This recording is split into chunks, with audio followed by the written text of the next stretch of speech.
Greetings, sir and sirettes, and welcome back to From the Depths with me, Lathrix, and of course, welcome to the hopefully finished version of our stationary defense cannon. So off camera, I've been quite busy finishing this off, hopefully making it a bit more efficient, and most importantly, making sure a few of the bugs and glitches it was going through are completely fixed. Now, most of those things I didn't actually show on camera, but I was having a few problems making the turret work correctly, and it's all been fixed now. It was all my fault anyway, but it took a bit longer than I expected. So now it has the detection system working, I hope, pretty well, and most importantly, if we go over here to the middle weapon, we'll see I have now swapped out the mantlet for the AA mantlet. A lot of you mentioned I really should do that, and you were completely correct. I am so used to using this version, the 3-meter tall elevation, I completely forgot this would be a lot smarter, you know, for an anti-air cannon.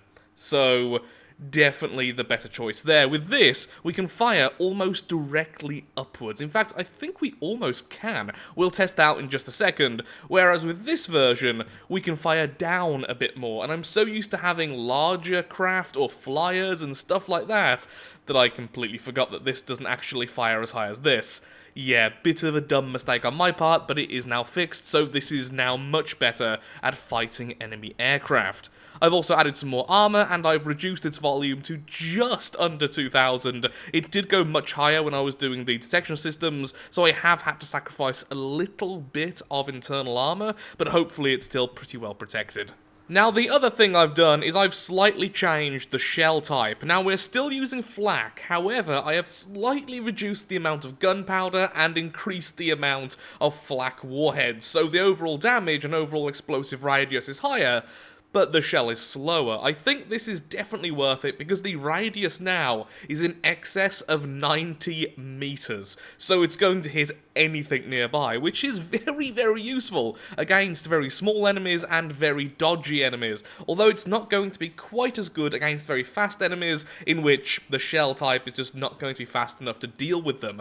The other upside is it's now doing slightly more damage as well, which is never really a bad thing. The only thing I can think of which would be a final change to this is maybe replacing some of the flak for high explosive.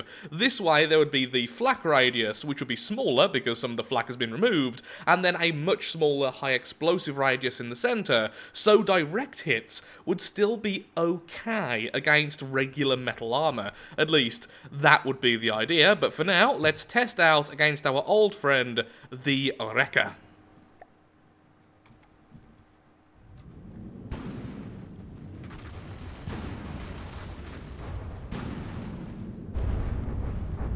So as you can see, it can now aim almost directly up, and the increased damage is pretty darn nasty. Goodbye to you, and of course, let's do the usual test of very small enemies. Let's spawn in, where are you? The Dusters. There we are, a small swarm of Dusters over there. Just blocks flying off anything nearby, which is kind of lovely, honestly. And that one there, dealing damage to 3 separate targets. And once again, aiming almost directly up to finish off the Duster. Overall, I'm really, really, really happy with this turret. It still struggles versus anything with really heavy armor, but against everything else, it's just so much fun. Here we are then, back in the campaign. Now, sadly, I can't put the repair tentacles on this lovely, lovely spin block, which is currently acting as our resource harvester and making me feel slightly nauseous there. But I can at least put it on the base here, because we are making our first ever turret. There we are. Let's get that all nicely repaired up. We also apparently need some more material storage right now. There we are. I forgot how weird that was when we made that, so this will be built nice and quickly, and then we can move all of our tanks back over here, because I, once again, really want to try and get this resource zone. If we can get 2 resource zones, put down 2 of those turrets, we are in such a good position. We finally moved both of the enemies we're currently facing away from the area we're currently at. Yeah, we need way more material storage. I didn't realise there was so much trash around us. Where's the larger versions? Just... Are they all holding the same? 4,000, 4,000, 2,000, but that's smaller. Okay, in that case, let's just go with this one because it's a box, and boxes are much easier to place. And there we are. Apparently we had just about enough to straight away make our defensive weapon. And is it facing the correct way? It should be facing west. Yes, it is. Lovely. There we are. It's a little bit floaty, admittedly, but that's just something all buildings have to deal with in this game. So there we are. Our defense is now mounted, although apparently there's an attack from the north. What are you guys doing? Desert boa, desert boa. Are you all moving around my defense? If so, that is really annoying, and maybe I'll go ahead and place a turret over here. I didn't realize there's still enemies here. I guess what's happening is that the Dustwind Gypsies are trying to reinforce the tiles I've recently taken out. So in that case, you all move over there. I did delete a couple of copters to build our turret, so it will be mostly just the tanks, but honestly, the tanks should get the job done nice and easily. And I'm still happy that I put the turret here, even if they do avoid this area, which will be really surprising, honestly, as they should really go towards just any kind of enemy, so I am a little bit surprised by that. Okay, yeah, it was actually going towards the turret, it just didn't have a chance to really show itself doing that. That's absolutely fine. We apparently have one copter. I didn't realise this, and I sent it way further ahead than I intended. It looks like a very small attack against us, so this really shouldn't be too much of an issue for our tanks. The only question is, did I even allow them to reload? And I will put the single copter in, because apparently it really wanted to fight. We have a desert boa, a desert boa, a desert boa, and a sand viper. Let's go in the copter, because I think it looks cooler. Make sure everyone is in combat. Yes, they are. Let's let go of the missiles so it can actually fire. I hear that's a good thing.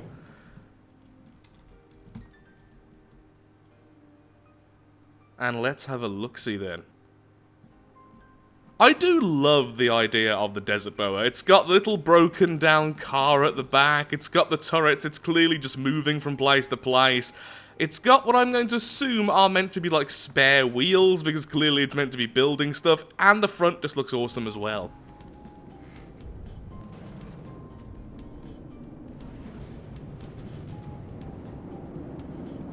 Well, there goes the smaller of the enemies straight away, and if any of those HESH shells actually land, then that will automatically really destroy one of the boas. Ooh! You know, that's a lot of cram shots which just hit our tank. I'm happy it actually survived. Definitely damaged the front a bit, though. Seems like the enemy is just as inaccurate as us today, which is lovely. Saying that, the miniguns are actually doing a great job at hitting the target. The HESH shells, narrowly missing now. I've only seen it hit once this entire fight. I still need to mess around with its detection system, honestly. There's our copter coming over for one more shot. There we go, the HESH shell hitting several times now. And down they go. The tanks are, of course, victorious. That was a very expected end. Now, what else I want to do is this. Let's duplicate you, separate you into two separate groups, because you there, our lovely satellite, I would like to place over here. Well, satellite, balloon thing, same thing, right? Balloon thing. Oh, there's another enemy, and that's why we needed that satellite there, because we went straight past that. Can you please repair as fast as possible? Well, thankfully... My lord, how many enemies are there? Oh, wait, no, it's the same one. We just keep on getting different groups attacking it. And it's a tremor. A tremor and a scrapworks. Okay, larger enemies this time, and we didn't really have a chance for everything to repair. Also, why is the vehicle part of this fight? And how am I going to turn that off when it's in the middle of the other... Is there a button over here I can press to take this out of combat? I mean, it's not really going to matter. It's going to be so far away, it won't really be involved. But I would like to remove it, but because it's... Yeah, it's not letting me. Well, that's a bit annoying, honestly. And that's because it went past as the fight started. Well, oh well. And it's at moments like this I am really glad we have taken one of their resource zones, because this will be slowing down how often they attack us. Although we're not really having problems with them at the moment, they're just getting so irritating. There we are, straight away a Hesh shell just hit the tremor, although I didn't see what effect it had.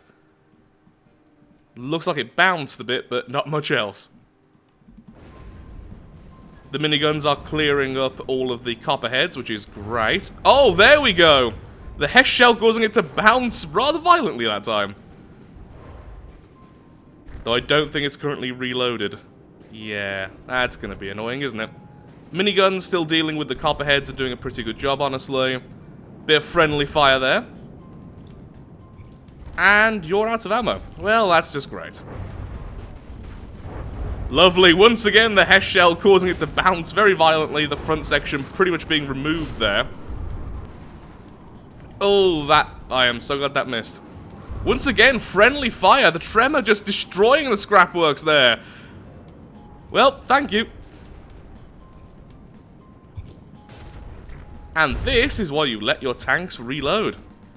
Because right now, all of the belt-fed loaders, which is pretty much what the miniguns have, can't fire. And I think that tank may have just taken a lot of internal damage, because that little bounce was the most worrying thing I've seen. Yeah, this was a bit embarrassing. I mean, we are still going to win, but we're going to lose a tank. A tank we did not have to lose.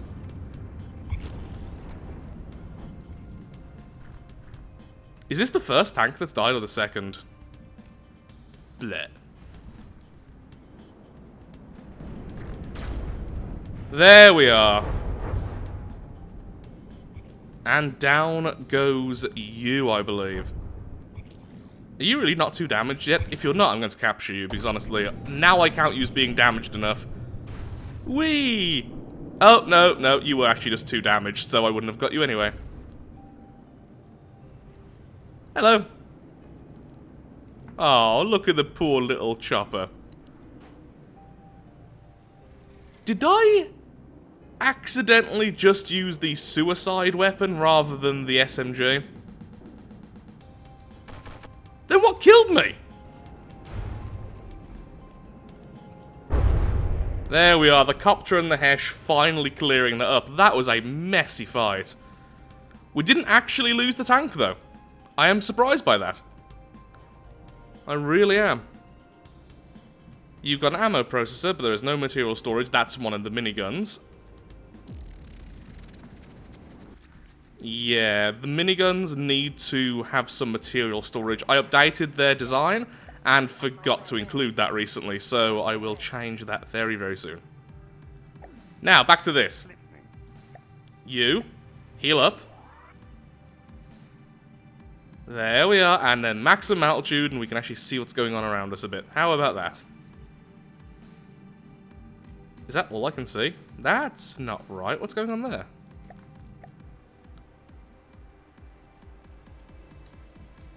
You just said you were at 300 meters, so why didn't I have the regular sight? So, we need some repairs. Our tanks are currently going to have to hide out over here for the moment being.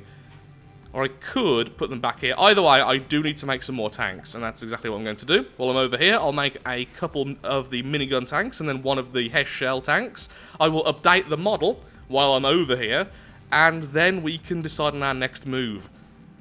Thankfully, the lightning hoods don't seem to be attacking us at the moment. For now. You know, I was wrong about my assessment. It's not that the newer model didn't have the material storage, it's that the older model didn't have it. So, I did already update this. This is the better version. It has more ammunition storage, it has more actual material storage, and it's not only belt-fed loaders. I could have swore that I updated all of my tanks to this version.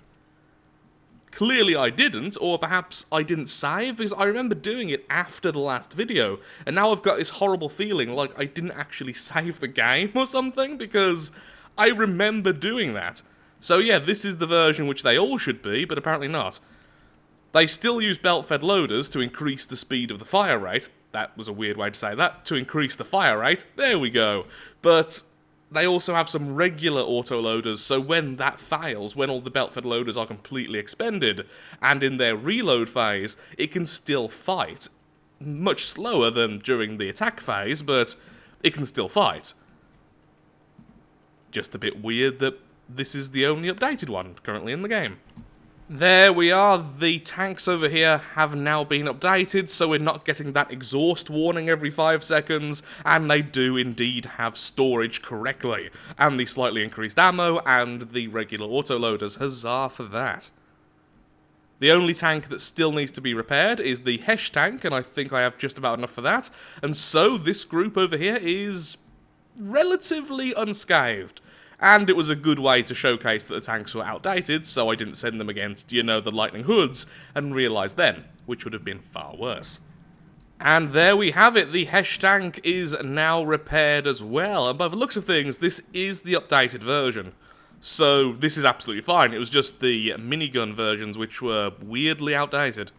So the question is, do we put these tanks back over here and make a much faster push against the Lightning Hoods, or do we keep them over here and perhaps take some more tiles across the river? I don't know. We don't have all that much resource to play with at the moment, so spawning more tanks is difficult, and that is why I want yet another resource zone. That'll be our 4th, which would be lovely. Since we have the original one, the 2 which are given to us at the start in addition, and the one we've captured over here, but we are starting to run out of resource at the originals, which were way over 100,000 at the start of the game, and now are, well, this one's at 50,000, which isn't that great. So I think tanks go back, we leave the defense to the turret, and we just attack the Lightning Hoods. For some reason at the moment, we're not being attacked, which is quite rare, so I think now is the best time. It's also the first time we can actually leave something here to defend, which is nice, so moving out. That's pretty good. I think in the next video, we're going to make a new land vehicle, so give me your suggestions on what you would like to see. A brand new tank built from scratch, just a new version of the standard tank, or perhaps something a bit more weird, like a hovercraft, which I'm going to count as a ground vehicle right now. We do have the attack bikes, which we never spawned in, so I will probably try and spawn those in soon. Now, why are you both doing such different movements? Oh, like that, okay. Small change of plan. I'm going to take the copter back over here because what I'm going to do is grab this force here, the strength 33, and then lure them back into this turret. I mean, if we have the turret there, we may as well get some work out of it whilst I'm attacking over here. It's almost like the Lightning Hoods are just feeding the Dustwind Gypsies. These guys keep on attacking us, but the Lightning Hoods just don't seem to care right now. Also, you are really slow, and what are you? I've never seen that one before. The King Cobra and you. You're a little bit smaller than the Cobra, but you're far more expensive. That's kind of weird. Well, I'm still going to try and grab this group then, because honestly, you're going to take forever to get here. Probably long enough that we can destroy this group, reload, and then wait for you to appear as well. Well, unless you also move at 3 meters per second, which I'm just hoping not, because that would be so dull. Okay, well, the new group is definitely not being affected by the 3 meter only bug, so Sand Viper, Scrapwork, Sand Viper, Copperhead, Sand Viper, Sand Viper. Okay, so what I'm going to do is quickly swap out one of the Flak warheads for a high explosive warhead. This way, a direct hit should do, well, decent enough damage to hurt the Scrapworks. The Scrapworks is not a particularly well protected craft, if I can actually use my words, so a single high explosive from a 250mm shell, if it's a direct hit, should still do a fair bit of damage. Or we could use Frag, which would be interesting with the timed fuses. Or both. We could do both. That would be weird. Well, here we go, and yes, I did go down the route of using fragment, high explosive, flak shells. And thankfully the enemy are so scared of that, they are self-destructing. Which I'm okay with, honestly.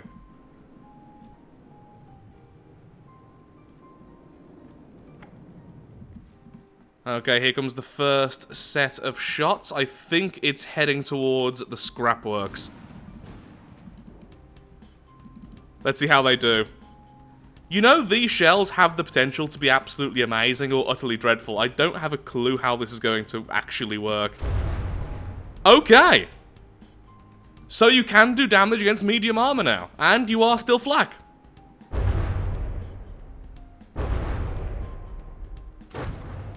I'm okay with this.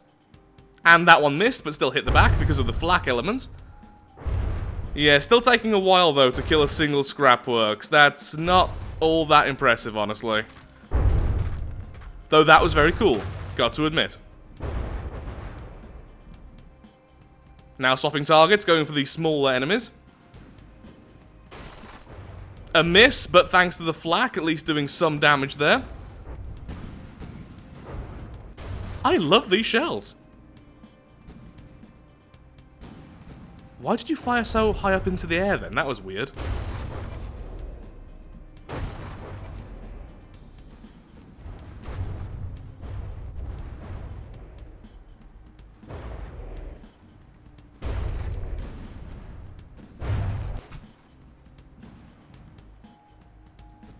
Last enemy alive. And a direct hit. Beautiful. Well, I think that proves that the stationary weapon here is definitely going to get the job done, even though it's only 5,000 more resources than a single tank. Still need to work on those weapons, though. I don't know why, but they keep on desyncing, even though they have a similar ammo store, the same cooldown, the same fire rate. The only thing I can think of is perhaps I've placed too few autoloaders on the two external barrels and too many on the center. I feel like maybe as I've built it, they've touched their auto barrels together and then they've connected and became one giant turret, which does sadly happen from time to time. Also, that was the weirdest way of explaining that. The turrets can connect via autoloaders, and in this game, they don't share very well. And by turrets, I meant to say cannons.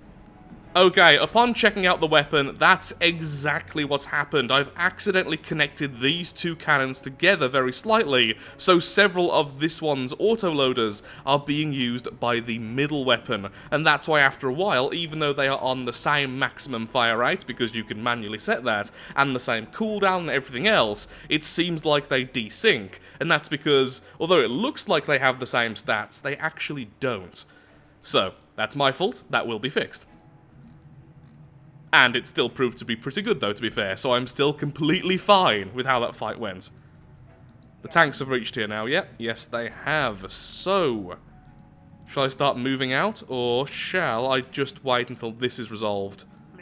I do kind of just want to have more fights with the structure, to be honest. Next fight, let's see how this does. I've also started to lure this group away a little bit so we don't fight everything at once. So this is the Sand Viper, the Sidewinder, the Copperhead, the Sand Viper. I'm going to assume the Gotha. Yep, the Gotha, and the Scrapworks. And it's at this moment I realised I don't know which it's actually going to target first, because honestly, I can't remember doing its aim point selection. And by aim point selection, I meant to say target prioritization. I think on the shells anyway, looks like we're going after the aircraft. Beautiful! There goes one of its engines straight away, and the Gotha is obliterated from existence pretty darn quickly. Now going after the Scrapworks. Missing a fair bit, but thanks to the flak, at least we are doing some damage, and once again, they now desync because of the whole autoloader thing, which will be fixed after the video. I still can't believe I actually did that. Come on, kill it already. And just a reminder again, this is the same cost as one tank with just 5,000 extra resources. Maybe I shouldn't stand so close to this. Oh, maybe I shouldn't. The Scrapworks is really hard to kill for this tank. I suppose because none of the shots go through the armor. There's no armor penetration, and there's no heat or HESH element to the shells. So anything with a lot of layers will be quite resistant to these type of shells. Still though, yeah, I think this is the shell type we're sticking with.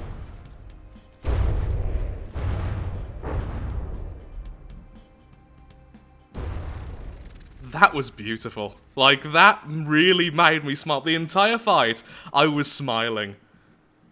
Tank? Turret? I love you. Probably the final fight for the episode, and a little bit longer range than the previous battle. We are against the Taipan, the King Cobra, and another one of the new vehicles. I wonder what these are. I don't recall ever seeing these before, so I am very curious. There we are. I just kind of wanted to see it fire first. That is really long range. I don't know how our detection systems are going to deal with this, because I've never tested it this far away. Ooh.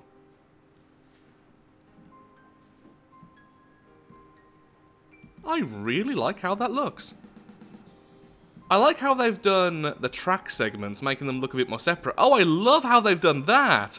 So spin blocks, and then the recoil reducers, whose name is just completely gone from my head. The hydraulic things, as the drawbridge element there. That looks really nice. I commend this design, though I'm really hoping the shell hits like right here, because that would completely knock out that weapon, which would be pretty good for us. These aren't actual functional weapons, are they? No, they're just there to look like the engine. Okay, just wanted to be sure.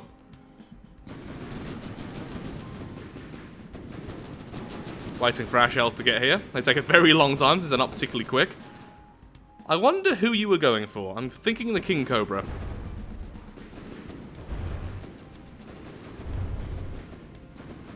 Very small amount of damage being done thanks to the flak element. Yeah, that wasn't a great showing by the detection system, but considering I hadn't tested it before at this range, it's hardly surprising. Also, apparently I just got hit, which is kind of painful. There we go. The shells take so long to get there. Any change by the enemy is massively affecting it. And there goes the main weapon of the King Cobra, at least. And there goes me.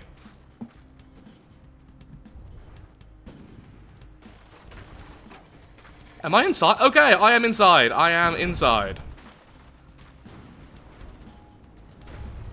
Direct hit on one of the new enemies. 2 direct hits. And there we go. That one went through a lot of the armor. And that one completely destroyed it. Okay, 1 enemy down. 2nd enemy down. It seems like once it gets to about this range, the accuracy is no longer a problem. Yep, it's absolutely fine now. Little bit off there, but that's because of the bounce back. Lovely.